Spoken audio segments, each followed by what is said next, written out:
Hi, everyone. I'm Serena, and today I'm joined by my colleague Jordyn to talk about something that's crucial for every business owner, getting approved for a business loan. That's right, Serena. As financial experts with years of experience, we're going to break down everything you need to know about securing funding for your business. And trust me, once you understand these requirements, it's not as complicated as you might think. I hear from business owners all the time who are frustrated with getting rejected for loans. They're often not even sure why they're getting rejected. Does that sound familiar to you? Absolutely. That's why today we're going to pull back the curtain and show exactly what the lenders are looking for. Okay, but before we dive into specific requirements, Jordan, let's talk about why businesses typically need funding. What are some common scenarios that you might see? Yeah, that's a great question. I see businesses needing funding for all sorts of reasons. Sometimes it's for expansion, maybe opening a second location or moving to a bigger space. Other times it's for equipment purchases or inventory. And often it's about managing cash flow for during the slower seasons, kind of like now. Mm. And different funding needs might require different approaches, right? Exactly. For example, if you need money for equipment, you might want to look at specifically looking at equipment financing. If it's for inventory, a line of credit might make more sense. Understanding your specific needs helps determine the best type of funding to pursue. Let me give you a practical example for how revenue is calculated. Say you run a retail store. If you sell 20,000 worth of products each month, your annual revenue would be 240,000, even if your profit for expenses is much lower. That's above our 200,000 threshold, which is great.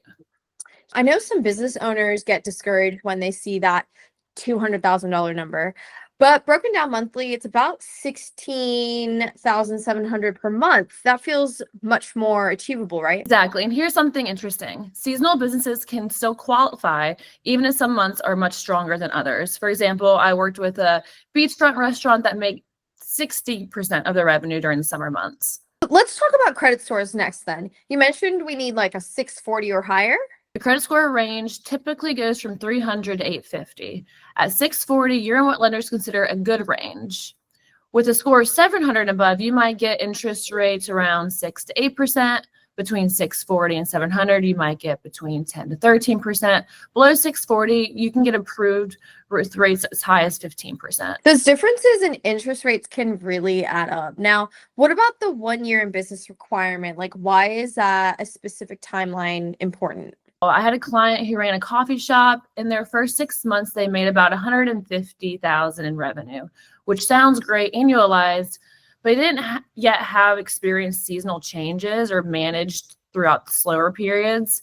By having a full year of operation, lenders can see how you handle different business cycles and handle things seasonally. Could you share more specific milestones businesses should hit in their first year, maybe? Yeah, absolutely.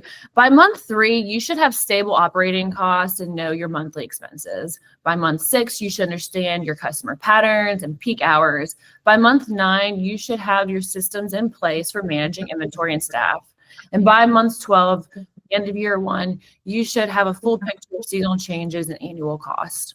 Let's dive into the pre-approval process. What exactly happens during that stage? So yeah, let me walk you through the pre-approval timeline. First, you'll submit your basic information about your business. Think of it like your resume for your company. For example, you run a construction business, you share your company, your name, the structure, annual revenue, let's say maybe 250,000, time in business, minimum 1 year, lenders see 2 years, that's gold, and then basic personal information.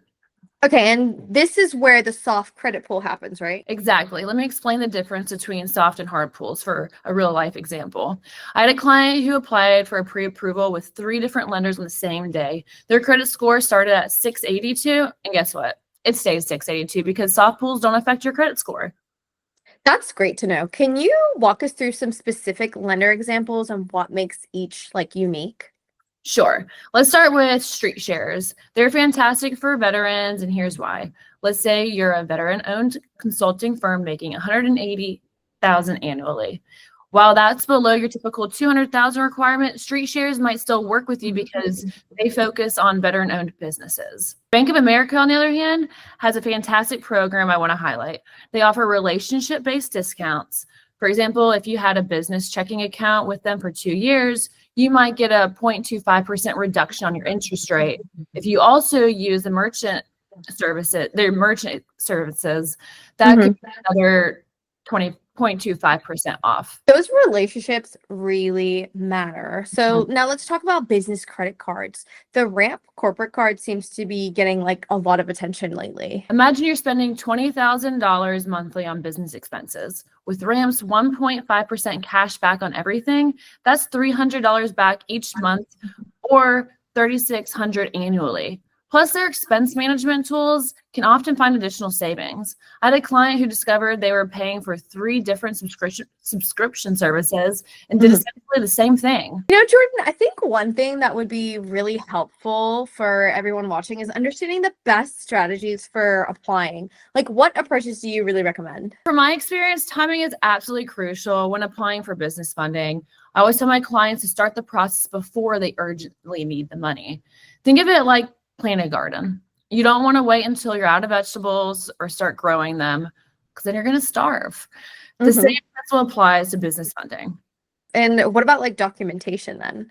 Documentation is really important as well as your chance to tell your business's story through numbers. I recently worked with a bakery owner who did this brilliantly.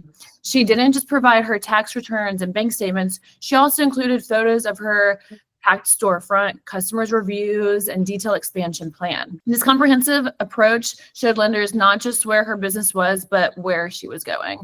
Speaking of applications, what are some common mistakes you see business owners make in this process? Applying everywhere at once, hoping something sticks. I had a client who applied to 7 different lenders in 1 week.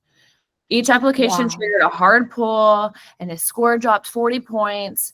Instead, I recommend what I call the sniper approach, carefully selecting a few lenders that best match your business profile and applying strategically. That's really important to know. What other pitfalls should our viewers kind of watch out for? Another crucial mistake is underestimating the importance of timing. I remember Mhm. working with a seasonal business owner who applied for a loan right after their slow season. Their recent bank statements showed low revenue, even though their annual numbers were strong. We waited 2 months, reapplied during their peak season, and got approved with better terms. It's all about presenting your business at the best time. Those are such valuable insights, Jordan. Could you share some success stories of businesses that got approved by following like these guidelines? One of my favorite success stories is about a food truck owner I worked with just last year.